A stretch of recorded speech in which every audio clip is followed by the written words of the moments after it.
Gloria a Jesús. Muy bien, y nosotros vamos a ir a la palabra. Quiero invitarte a que busques el libro de Apocalipsis, por favor, conmigo.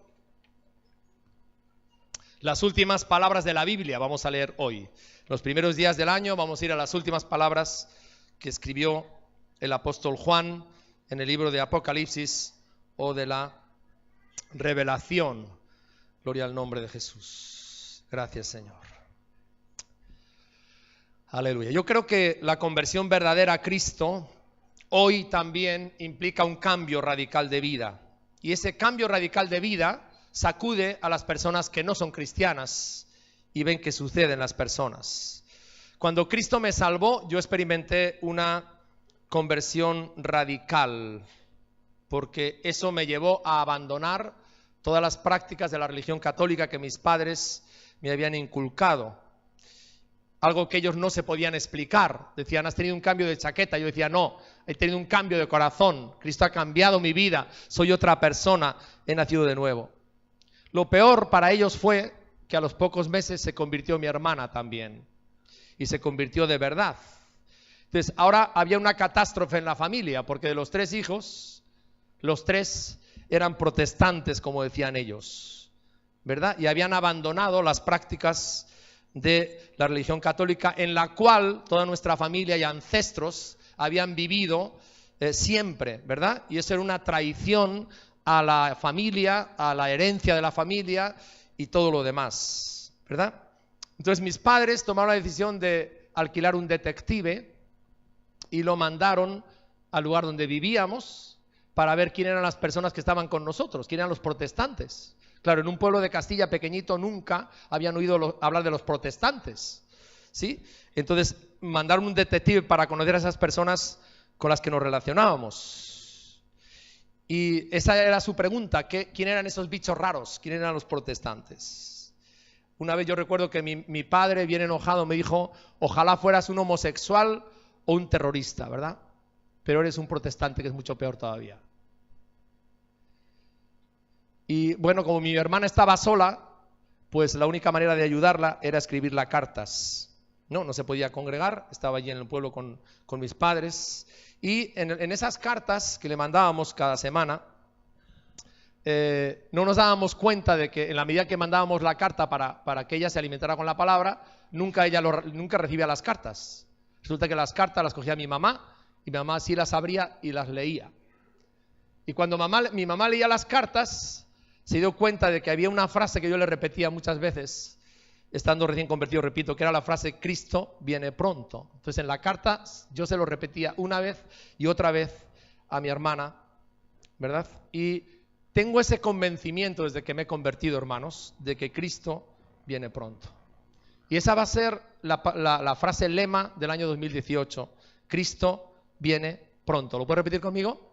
Cristo viene pronto. Otra vez. Cristo viene pronto. Vamos a ir a Apocalipsis, capítulo 22, por favor, juntos. Y vamos a leer ahí desde el versículo 6. Vamos hacia atrás, ¿vale? Con el PowerPoint. La anterior, por favor. Y leemos desde el versículo 6. Y me dijo, estas palabras son fieles y verdaderas. Y el Señor, el Dios de los espíritus de los profetas, ha enviado su ángel para mostrar a sus siervos las cosas que deben suceder pronto. He aquí, vengo pronto. Bienaventurado el que guarda las palabras de la profecía de este libro. Yo, Juan, soy el que oyó y vio estas cosas. Y después de que las hube oído y visto, me postré para adorar a los pies del ángel que me mostraba estas cosas. Pero él me dijo, mira, no lo hagas, porque yo soy consiervo tuyo, de tus hermanos los profetas y de los que guardan las palabras de este libro. Adora a Dios. Y él me dijo, no selles las palabras de la profecía de este libro, porque el tiempo está cerca. El que es injusto, sea injusto todavía. El que es inmundo, sea inmundo todavía. El que es justo, practique la justicia todavía. Y el que es santo, santifíquese todavía. He aquí, este es nuestro versículo lema, Apocalipsis 22:12. He aquí yo vengo pronto y mi galardón conmigo para recompensar a cada uno según sea su obra. ¿O podemos leer todos juntos? He aquí yo vengo pronto y mi galardón conmigo para recompensar a cada uno según sea su obra. Y seguimos leyendo. Yo soy el alfa y la omega, el principio y el fin, el primero y el último. Bienaventurados los que lavan sus ropas para tener derecho al árbol de la vida, para entrar por las puertas de la ciudad. Mas los perros estarán fuera, los hechiceros, los fornicarios, los homicidas, los idólatras y todo aquel que ama y hace mentira. Yo, Jesús, he enviado mi ángel para daros testimonio de estas cosas en las iglesias. Yo soy la raíz y el linaje de David y la estrella resplandeciente de la mañana. Y el Espíritu y la esposa dicen, ven. Y el que oye, diga, ven. El que tiene sed, venga. Y el que quiera, tome del agua de la vida gratuitamente. Yo testifico a todo aquel que oye las palabras de la profecía de este libro. Si alguno añadiere a estas cosas, Dios traerá sobre él las plagas que están escritas en este libro. Y si alguno quitare de las palabras del libro de esta profecía, Dios quitará su parte del libro de la vida y de la santa ciudad y de las cosas que están escritas en este libro. Y el que da testimonio de estas cosas dice, ciertamente vengo en breve. Amén. Sí, ven Señor Jesús. La gracia de nuestro Señor Jesucristo sea con todos vosotros. Amén. Espíritu Santo, te pedimos que tú unjas nuestro corazón, que lo abras para recibir tu palabra, Señor. Unge también los labios de tus siervos, Señor, y que la palabra salga con poder, con autoridad, Señor, y que mueva nuestros corazones y mueva nuestras vidas al arrepentimiento, Señor, y a hacer lo que tú nos mandas. En el nombre poderoso de Jesús. Amén y amén. Desde que Cristo nació y hemos salido de la Navidad y se encarnó, según el reloj de Dios, comenzaron los últimos días. ¿Vale? Los últimos días es un periodo de la historia que empieza con el nacimiento de Jesús y acabará cuando Él regrese en gloria por segunda vez. En este periodo de la historia han sucedido tres cosas importantes. La primera, Cristo nació, murió, fue sepultado, resucitó, ascendió y completó la obra. La segunda, la iglesia nació el día de Pentecostés y desde entonces la iglesia sigue haciendo su misión de predicar el evangelio a toda la criatura hasta que Él vuelva. Acuérdate que Cristo no va a volver hasta que el evangelio sea predicado a todas las naciones. Y el tercer evento importante es que Jesús envió su Santo Espíritu, quien es nuestro abogado, nuestro paracleto y nuestro socio principal. Y Él va a estar con nosotros todos los días hasta el fin del mundo, ¿verdad? Amén. Dirigiendo la iglesia y llevando la iglesia hacia adelante y recordándonos todas las cosas que Él nos ha enseñado. Ahora, los versículos que acabamos de leer, fijaros, son las palabras finales del libro de Apocalipsis. Y son un llamado de atención para que la iglesia de Cristo no perdamos de vista los tiempos que vivimos en el reloj de Dios. Ni tampoco, hermanos, algo muy importante, el sentido de urgencia. ¿Sabes por qué? Porque dice Romanos que en los últimos días habrá un ambiente de somnolencia. Hemos leído lo del diluvio, ¿verdad? La gente se casaba, negociaba, compraba y vendía, pero estaban entretenidos hasta el día que empezó el diluvio. Y hermanos, el Espíritu de Dios y la palabra de Dios y Cristo en esta mañana nos dice que estamos en un tiempo de urgencia. Si tú estás conduciendo y de repente ves una luz amarilla o azul que viene detrás de ti, ¿verdad? Y oyes una sirena, ¿qué percibes? Bueno, puede ser la policía, una ambulancia o los bomberos, ¿no? ¿Y qué hay que hacer? Apartarse y dejarles pasar. ¿Por qué? Porque están llevando a cabo una misión urgente. Quizás la vida de una persona o de un grupo de personas está en peligro y tienen que hacer algo urgente, ¿verdad? Urgente. Cuando nosotros enviamos una carta urgente es porque tiene que llegar antes.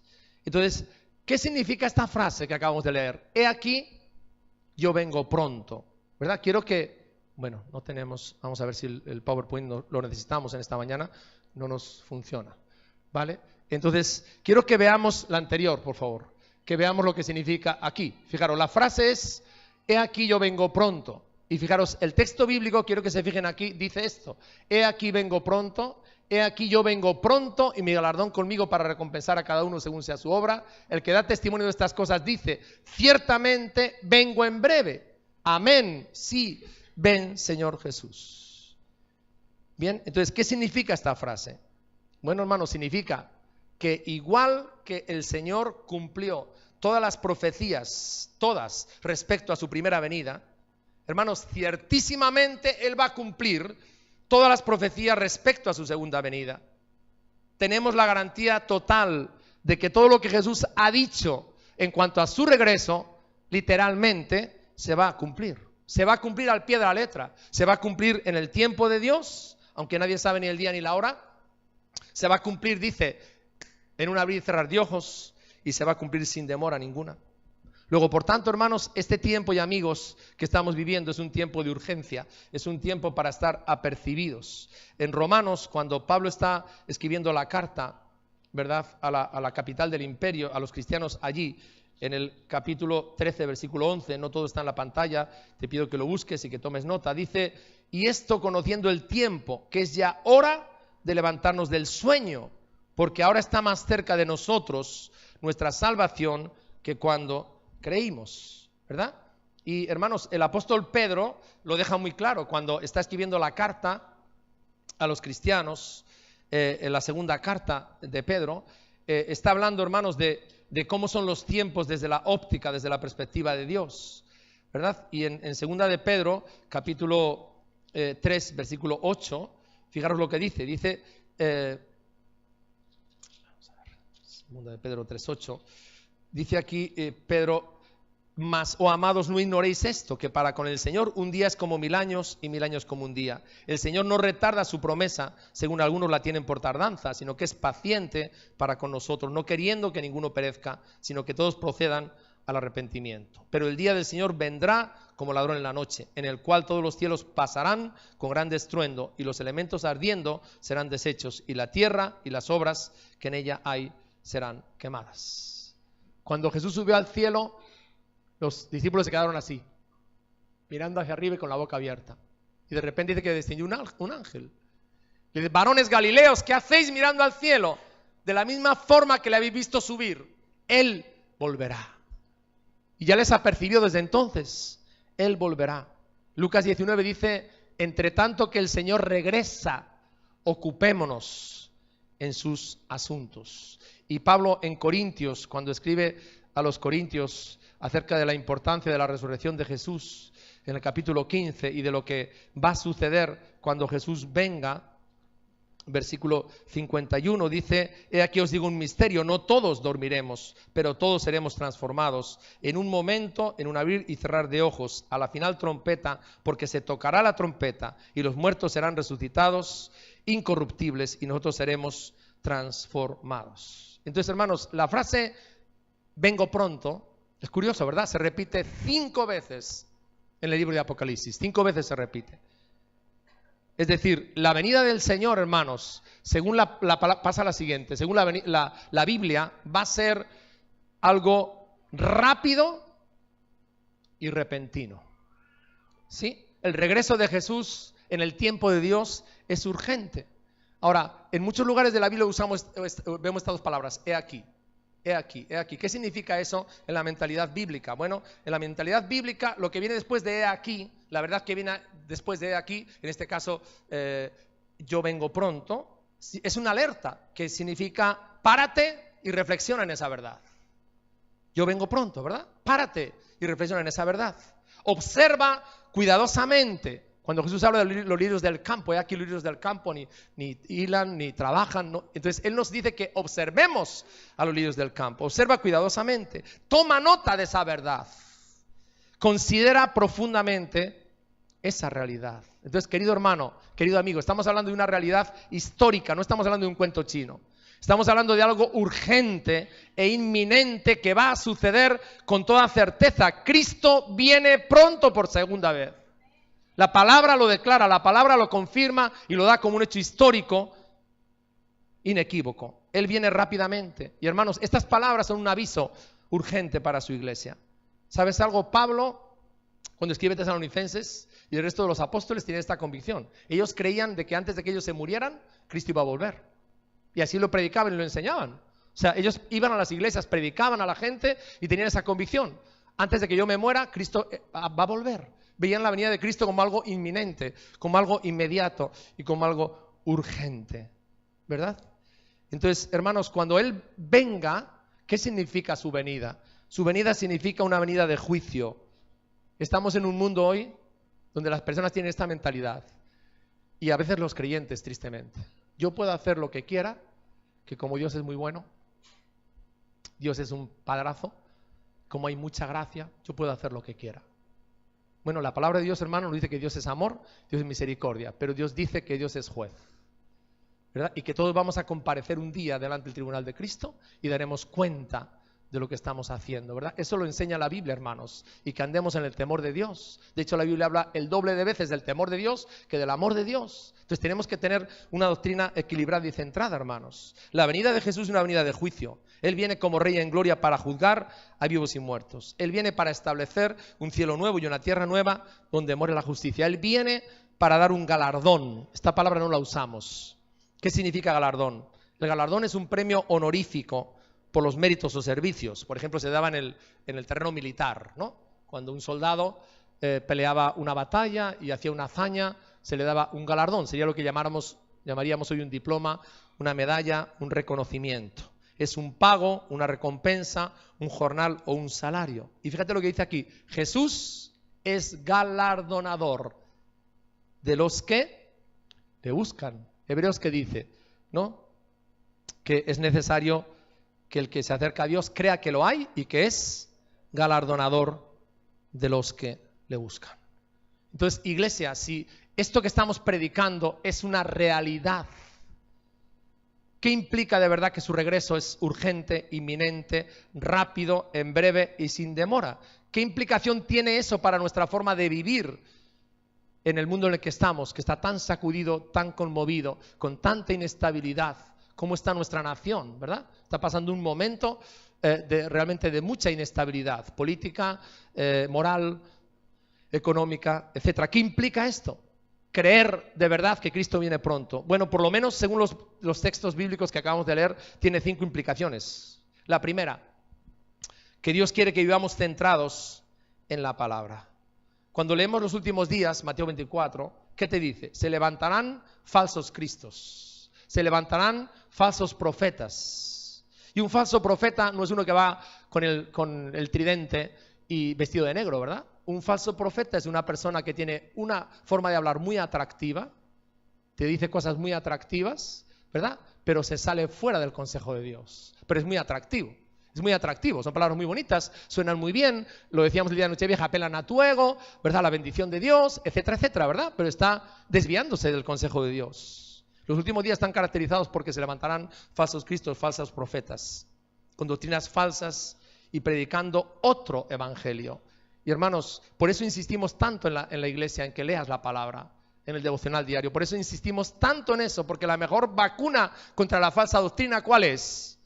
La buena doctrina. La mejor manera para que no te den el timo con un billete falso es que tú conozcas bien todos los billetes verdaderos. Si tú conoces, ¿sabes lo que hacen las agencias monetarias de los países? Lo que hacen es que les entrenan en el tacto y en la visión con los billetes verdaderos. Cuando un inspector conoce bien los billetes verdaderos, en cuanto venga un falso, ahí mismo, ¿verdad? Lo detecta.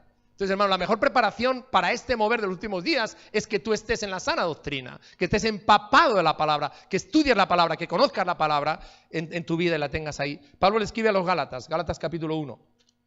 Y fijaros lo que les llega a decir a los Gálatas, una iglesia que él mismo había establecido, había fundado, en el capítulo 1, versículo 8, porque habían entrado falsos maestros, les dice, mas si aún nosotros, un ángel del cielo, os anunciare otro evangelio diferente del que os hemos anunciado, sea anatema, que significa maldición.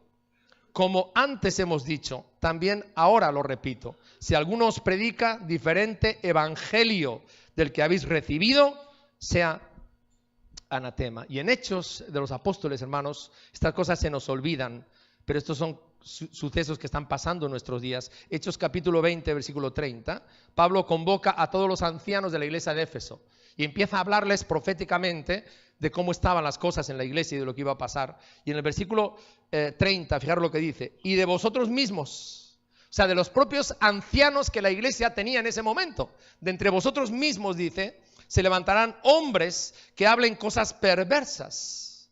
O sea, estaban en la sana doctrina, eran ancianos de la iglesia y se iban a desviar. Pablo se lo está profetizando ya. Se van a desviar y van a empezar a hablar cosas perversas, doctrinas torcidas, para arrastrar tras sí a los discípulos. El día de Nochevieja, ¿os acordáis lo que le decía, hermanos? No os dejéis arrastrar por doctrinas extrañas y diversas, porque mira una cosa, si tú comes una comida espiritual extraña, vas a tomar conductas extrañas. Tal como te alimentas, así es tu salud espiritual. Por lo tanto, hermanos, una iglesia que espera el regreso inminente de Cristo tiene que vivir centrada ¿en qué? En la palabra. ¿Qué dice Apocalipsis? Dice que la palabra de Dios es fiel, que la palabra de Dios es verdadera. O sea, no te esperes venir aquí un domingo y que yo te haga una predicación toda rara y toda extraña. Tienes que esperar, pastor, dame la palabra. Sí, la misma palabra, el mismo evangelio, pero es que no hay otro. Y tenemos que predicar la palabra de Dios, la palabra sólida de Dios. ¿Pero cómo? Con la unción y con la frescura del Espíritu Santo. Amén. Respaldada por Dios. Y hermano, la palabra es fiel, la palabra es verdadera. La palabra dice aquí en Apocalipsis capítulo 19, versículo 16. Dice, justo cuando termina el capítulo, dice, porque el testimonio de Jesús es el espíritu de la profecía. Hermanos, esta palabra es la palabra profética más segura que tenemos, ¿verdad?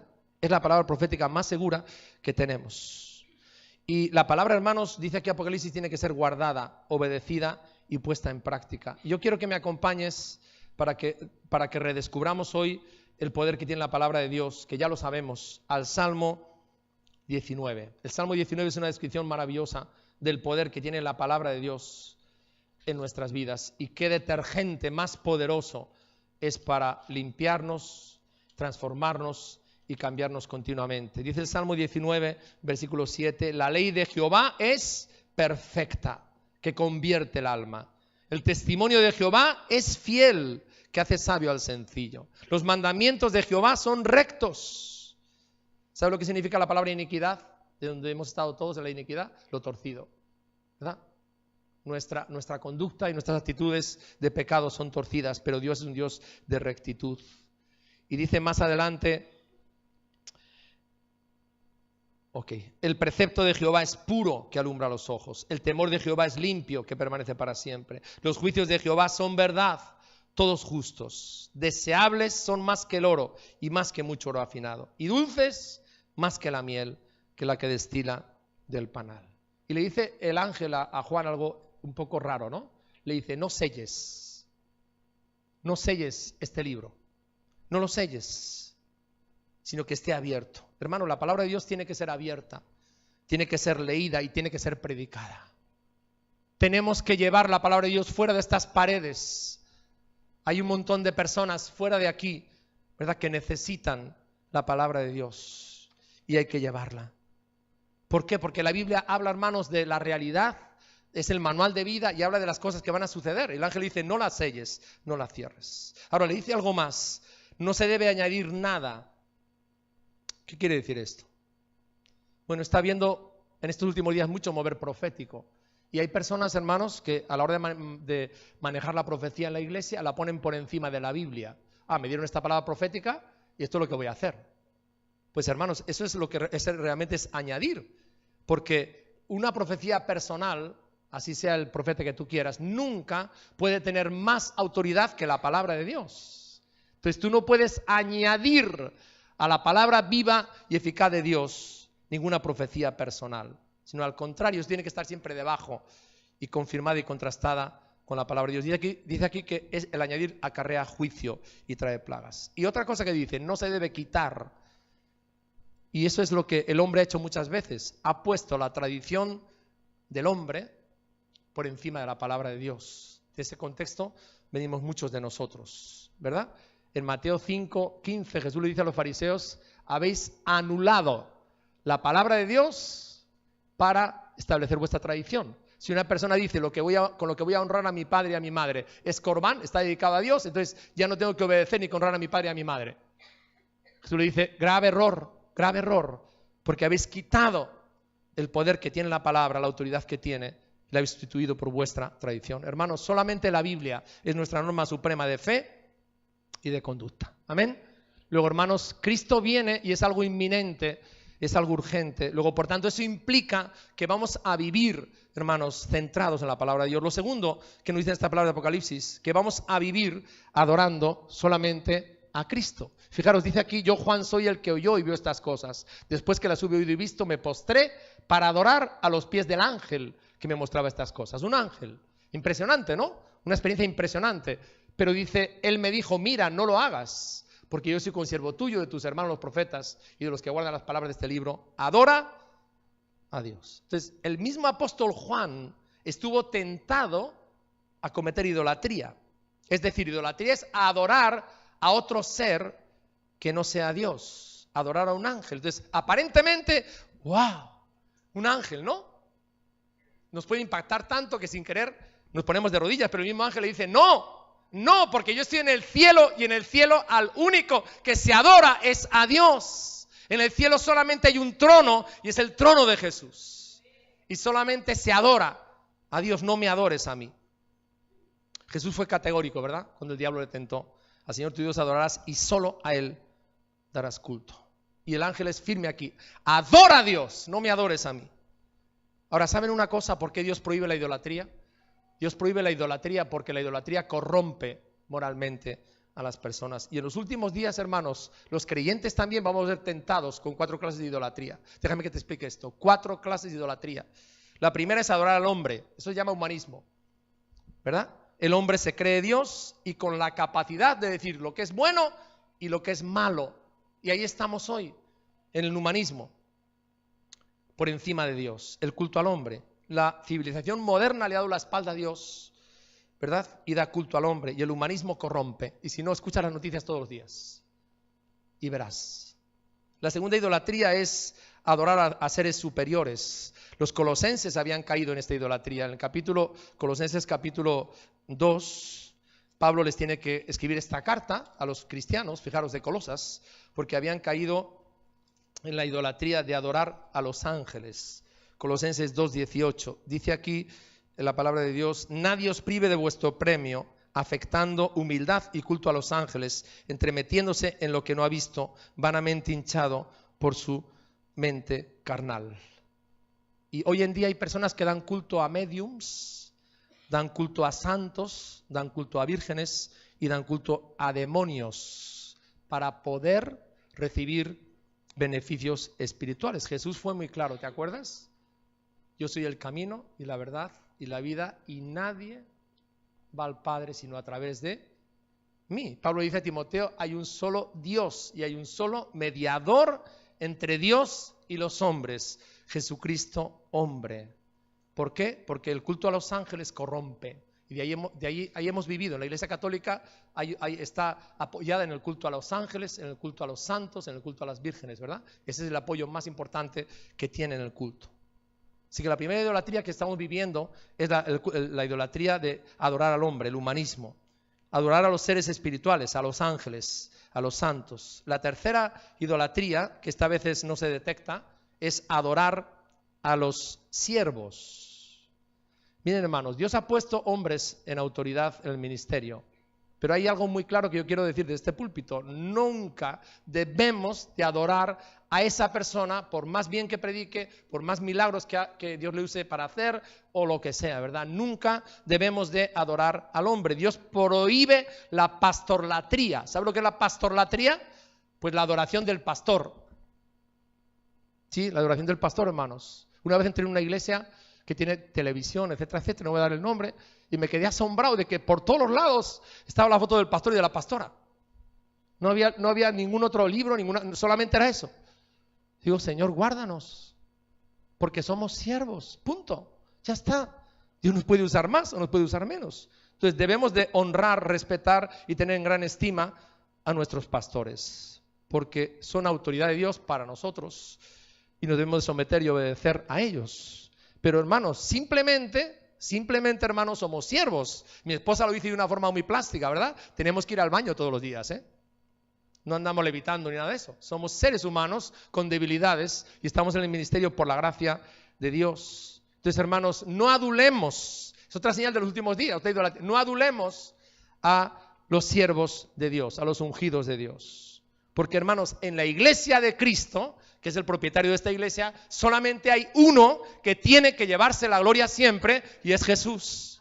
Nadie más, ¿verdad? Nadie más. Y si tú cantas o tocas o eres ujier, tienes que asegurarte de que de verdad, cada vez que Dios nos bendice, como hoy en esta mañana nos tiene aquí, toda la gloria tiene que ir solo para Él.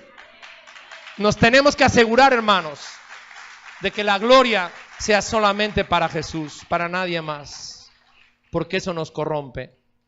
Y la tercera idolatría, que te va a extrañar mucho, es adorar a Satanás. Fíjate, Apocalipsis capítulo 13, versículo 4, es un fenómeno de los últimos días. 13:4, dice 13:4 aquí, y adoraron al dragón, al que había dado autoridad a la bestia, y adoraron a la bestia, diciendo, ¿quién como la bestia? ¿Quién podrá luchar contra ella? Y en el versículo 8, 13:8 dice, y la adoraron todos los moradores de la tierra, cuyos nombres no estaban escritos en el libro de la vida del Cordero, que fue inmolado desde el principio del mundo. ¿Sabes cuál fue el pecado de Satanás? Fue muy sencillo, ¿verdad? Todos en el cielo daban gloria a Dios, y él dijo, yo soy Lucifer, el ángel más perfecto y más excelente, un poquito para mí, que no se vaya todo para Dios, dame un poquito de esa gloria, ¿verdad? Ahí empezó el problema. Y él tiene en Isaías 5 afirmaciones, yo me levantaré, yo subiré, que fueron su pecado. Pero lo segundo, hermanos, que a veces no vemos hoy, es que el diablo no solamente se va a contentar con que pequemos, sino él quiere que la gloria se la demos también a él. Y si no, ponte a examinar algunas películas que están saliendo al mercado, ponte a examinar algunos videojuegos y ponte a examinar alguna música, por ejemplo la música rock. Está llena de mensajes subliminales de adoración a Satanás. ¿Sabes una prueba de eso? Cuando un adolescente empieza a escuchar esa clase de música, inmediatamente empieza la rebelión en su vida. Y a veces decimos, bueno, ¿por qué esa persona, digamos, tiene esas conductas? ¿Por qué no obedece a los padres, no va al colegio, etcétera, etcétera? Simplemente porque está entrando en su espíritu, no en su mente solo, en su espíritu una música que realmente le está llevando a adorar al enemigo. Ahora, hermanos, tenemos que tener muy claro lo que Apocalipsis dice.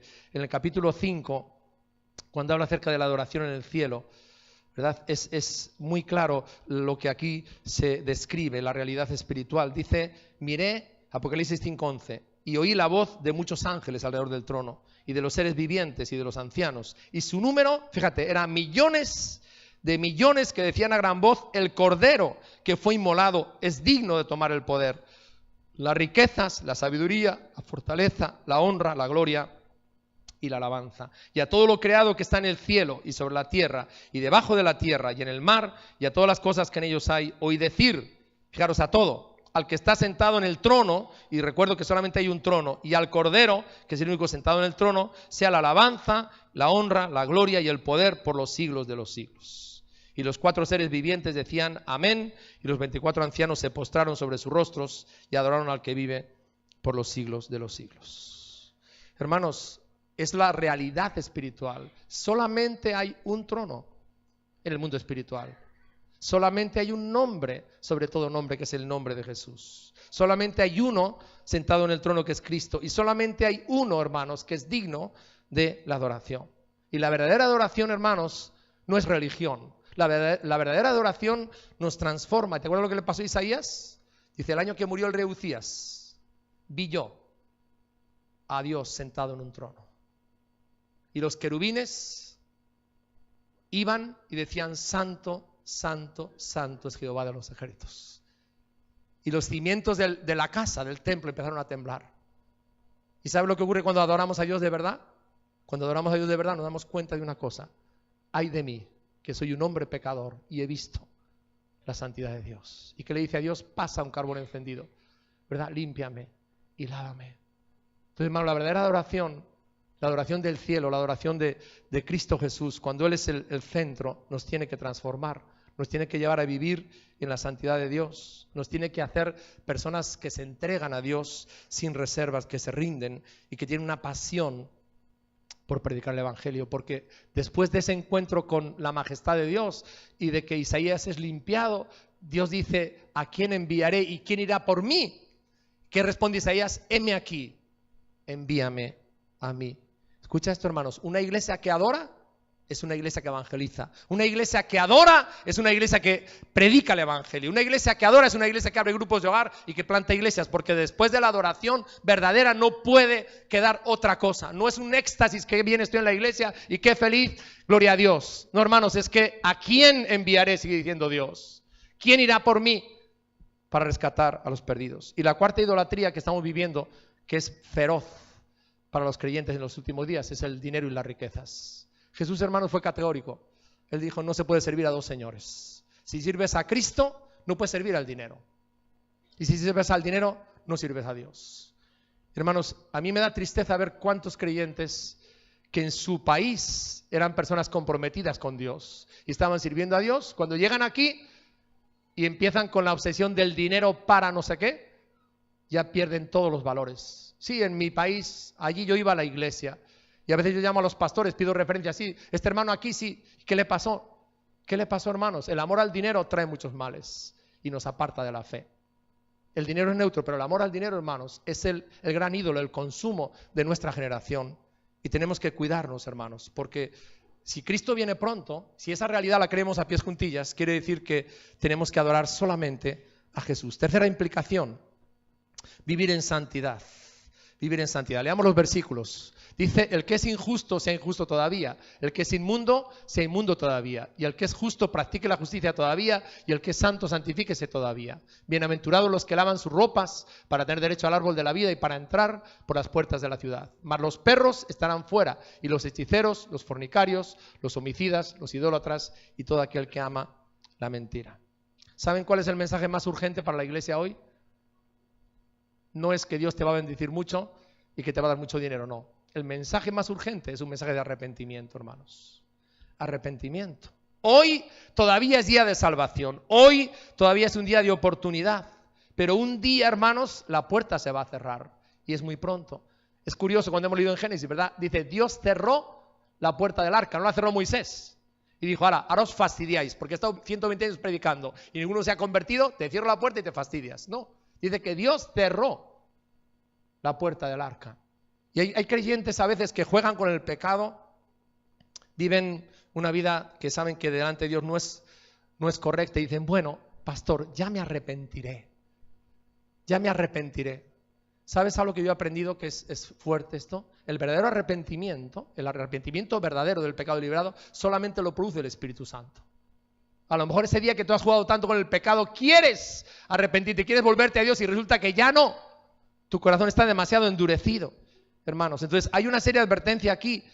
Tú puedes decidir seguir pecando a sabiendas. Puedes decidir santificarte más cada día. Pero el versículo 14 y 15 son muy claros, ¿verdad? Dice el versículo 14, felices los que se lavan en la sangre del Cordero. ¿Hay alguna persona aquí que no sude, que no transpire? ¿Hay alguien? ¿A qué no, verdad? Bueno, ustedes ven que yo estoy transpirando un montón. Bien, entonces todos sudamos, todos los días, todos sudamos. Ahora, la cuestión de lavarte o de ducharte, de echarte desodorante, es una decisión tuya. Entonces, todos los que estamos aquí, hermanos, pecamos, luchamos con el pecado y nos ofendemos. Ahora, yo tengo que decidir, vale, ¿qué voy a hacer yo con eso?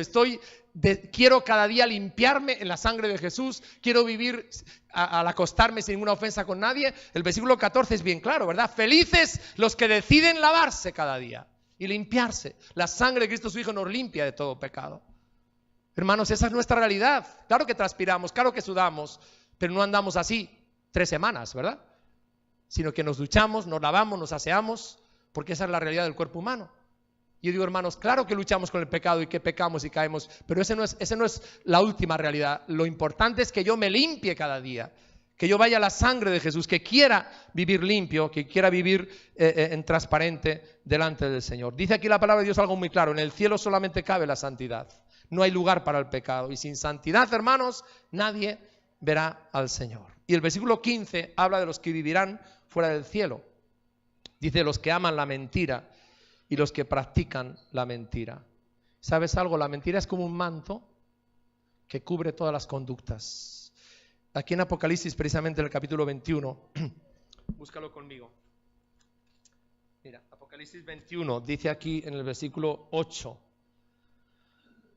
Dice, pero los cobardes e incrédulos, los abominables y homicidas, los fornicarios y hechiceros, los idólatras y todos los mentirosos tendrán su parte en el lago que arde con fuego y azufre, que es la muerte segunda. Y en el versículo 27 dice, no entrará en ella, en la ciudad santa, ninguna cosa inmunda o que hace abominación y mentira, sino solamente los que están inscritos en el libro de la vida del Cordero. ¿Verdad? Y cuando Jesús habla acerca del diablo, de su forma de proceder, en Juan capítulo 8, es un versículo donde Jesús habla con mucha claridad y descubre, ¿no?, cuál es la táctica del enemigo para arruinar nuestras vidas. Juan 8:44, fíjate lo que dice. Dice, vosotros sois de vuestro padre el diablo, y eran religiosos, se consideraban muy rectos, muy limpios ellos por sus tradiciones, y los deseos de vuestro padre queréis hacer. Él ha sido homicida desde el principio y no ha permanecido en la verdad, porque no hay verdad en él. Cuando habla mentira, de suyo habla, porque es mentiroso y padre de mentira, ¿verdad? Esa es la personalidad del enemigo. Y yo digo, hermanos, está muy claro, ¿verdad?, que fuera del cielo van a habitar las personas que aman y practican la mentira. Y nosotros, hermanos, los que conocemos a Cristo, hemos sacado, toma nota de esto, hemos sacado la mentira de nuestra vida, de nuestros matrimonios, de nuestras familias y de nuestras relaciones. Porque ese es el terreno del enemigo, no es el terreno de Dios. La palabra dice algo importante de Jesús: jamás hubo engaño en su boca. Cuando Jesús describe a Natanael, le dice, hombre en el cual no hay engaño. Y una filosofía que está arruinando muchas vidas y dañando a las familias se basa en una mentira, y es la ideología de género, ¿verdad? La ideología de género está basada en una mentira. ¿Me siento hombre? Ah, no, me siento mujer.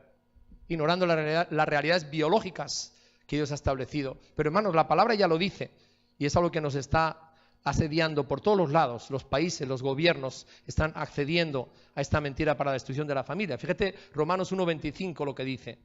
Dice, ya que cambiaron la verdad de Dios por la mentira, honrando y dando culto a las criaturas antes que al Creador, el cual es bendito por los siglos.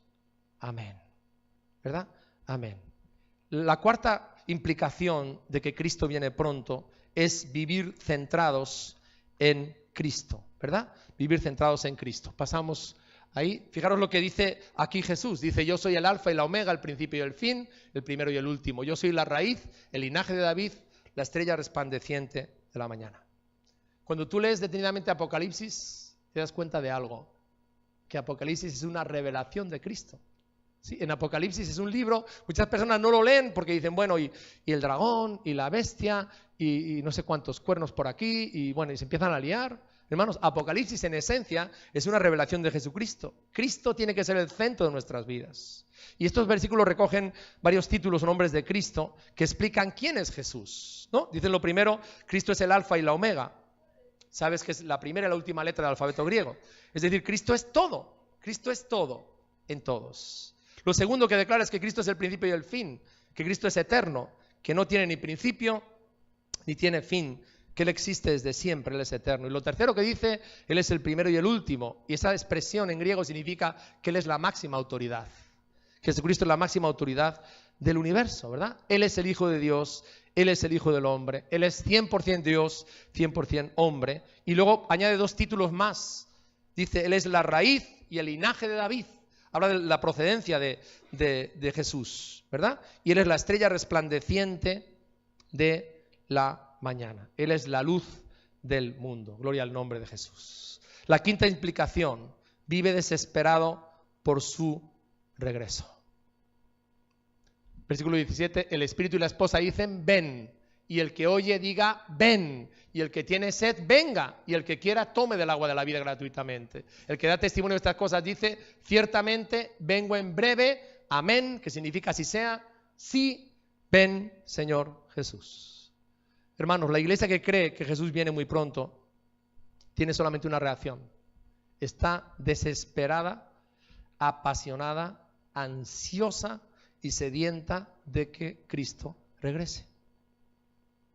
Esta semana vamos a cumplir, por la misericordia de Dios, 35 años de casados. Nos casamos el 8 de enero del año 1983, ¿verdad? A mí me cuesta mucho trabajo separarme de Esther.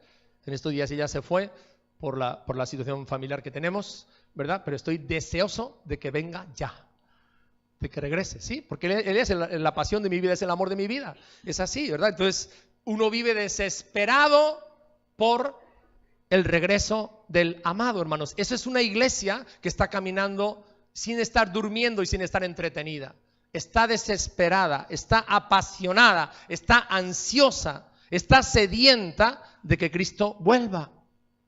Y esto, hermanos, es muy importante, porque lo contrario, hermanos, es la tibieza. Lo contrario es, bueno, yo estoy aquí a lo mío, voy a la iglesia de vez en cuando, ¿verdad? Y ya vendrá el Señor en algún momento.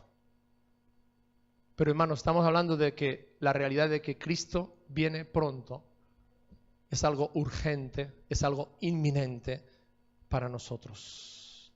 ¿Y te acuerdas? Jesús se puso en pie aquel día, el día de la fiesta, el último día, donde el sacerdote llevaba el cántaro de agua y hacían una procesión del templo por toda la muralla.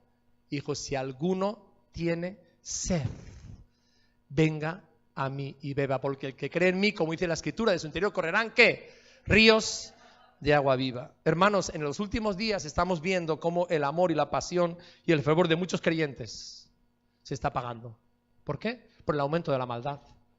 Porque hay mucha permisividad, porque es tan fácil pecar, porque todo el mundo lo hace, porque el pecado es ley y ya los gobiernos lo han hecho ley, ¿verdad? Entonces los raros, los extraños, los atrasados, los medievales somos los cristianos, ¿verdad? Esa es la realidad de nuestro mundo, hermanos. Pero aquí el Señor habla a nuestro corazón y nos dice, hermanos, que si creemos de verdad que Él viene pronto, tenemos que estar anhelando y deseando vivir para Cristo con todo y amar a Jesús. Somos la novia que aguarda con pasión el regreso del esposo. Gloria al nombre de Jesús. Y lo aguardamos, hermanos, con la lámpara llena de aceite. Acuérdate de las 10 vírgenes. Con la lámpara llena de aceite quiere decir, hermanos, que la manera de esperar a Jesús es llenos del Espíritu Santo. Que el Espíritu Santo, amén, tiene que estar llenándonos y saturándonos completamente nuestras vidas, porque anhelamos su regreso. Y termino. Nuestro versículo lema para este año es Apocalipsis 22:12. He aquí, yo vengo pronto y mi galardón conmigo para recompensar a cada uno conforme a su obra. Estamos, hermanos, en los últimos días. Y esta verdad es una verdad histórica. Jesús viene pronto. Él viene de manera urgente, inminente e inmediata. Él viene para juzgar y para darnos el galardón. Si lo creemos literalmente y firmemente, hermanos, eso nos tiene que llevar a tomar 5 conductas sólidas, importantes. La primera, vivir centrados en la palabra. La segunda, vivir adorando solamente a Cristo. No adorar a los hombres, no adorar a los ángeles, no adorar a los siervos de Dios, no adorar a Satanás. Y en tercer lugar, vivir en santidad. El que espera su regreso se santifica aún más todavía, ¿verdad? Aún más. En cuarto lugar, centrarnos en Cristo. Él es el Hijo de Dios. Él es el alfa y la omega, Él es el primero y el último. Él es toda autoridad, Él es eterno, Él es Dios. Y en quinto lugar, que hay una desesperación por el regreso. Cuando me convertí, esta realidad que te estoy predicando hoy me impactó tanto, que sabes lo que hice, hice algo radical, algo loco. Me compré una chapa así grande, que tenía, me acuerdo perfectamente, no sé dónde está, porque ahora mismo no sé dónde está, que tenía un color blanco y azul. Y ponía con letras negras que había todo el mundo, Cristo viene pronto, 3 palabras. Y con esa iba a la universidad. Y claro, imagínate, cuando la gente me miraba, decía, no decían nada, pero ¿verdad? ¿Qué le pasa? ¡Qué loco! ¡Qué loco! Pero hermanos, lo creía y lo creo con todo mi corazón. Cristo viene pronto. Y debemos anunciarlo y proclamarlo y declararlo. ¿Tú te imaginas cuántas oportunidades me dio para testificar eso? La primera vez la gente se quedaba así medio, ¿no? Ojiplática. Pero después, bueno, ¿y tú quién eres? ¿Tú de qué secta eres? ¿En qué crees? Etcétera, etcétera. ¿Verdad? Era una oportunidad para compartir el Evangelio y para dar testimonio de Jesús. Quiero que el grupo de alabanza, por favor, pase aquí adelante. Y me gustaría, hermanos, que con nuestras cabezas inclinadas tomemos un tiempo de adoración. Aleluya. Al comenzar este año es una pregunta tan importante, ¿verdad? Si Jesús viniera hoy, ¿estás preparado? ¿Está tu vida a cuentas con Dios? o estás durmiendo, estás entretenido, estás viviendo en el sopor espiritual, estás muy ocupado, trabajando, comprando, vendiendo, etcétera, etcétera, ¿verdad? Y tu vida espiritual ha entrado en un letargo, ha entrado en una religiosidad, ha entrado en una cierta apatía, no está la pasión, no está el anhelo, no está la consagración, no está la entrega total a mi esposo, a mi Señor, al que viene, al que regresa, al que vuelve. He perdido de vista que Él vuelve como juez, he perdido de vista el temor de Dios y estoy viviendo de otra manera. Aleluya. ¿Y dónde estás? Cierra tus ojos, vamos a adorar a Dios. Cristo viene pronto, hermano. Cristo viene pronto. Y ese es un mensaje real, poderoso, urgente, inminente de su regreso. Gloria al nombre del Señor. Y es un llamado, hermanos, a ponernos a cuentas con Dios. Es un llamado al arrepentimiento, es un llamado a santificarnos más todavía. Es un llamado a vivir centrados en la palabra, en medio de doctrinas extrañas, ¿verdad?, que están circulando por todos los lados. Es un llamado a adorar solamente a Jesús, no al dinero, no al hombre, no a los siervos de Dios, no, a adorar a Cristo, nada más que lo que se hace en el cielo. Es un llamado, hermanos, a vivir centrados en Jesús. Y aquí esa pasión por su regreso, esa pasión por servirle, arda en nuestros corazones, arda en nuestro ser, arda, arda. Aleluya. Gracias, Jesús. Gracias, Señor. Sí, Señor, te adoramos, te adoramos, te adoramos. Aleluya. Quizás esta mañana, querido hermano, es un momento para que tú, aleluya, tomes una determinación al comenzar este año. Aleluya, que te permita realmente ponerte en línea con esta verdad. Jesús viene pronto. Jesús regresa por su iglesia. Aleluya, queda muy poquito y tenemos que estar preparados, tenemos que estar listos, esperándole, anhelándole en santidad, en limpieza. Aleluya, consagrados, dedicados a Él. Gracias.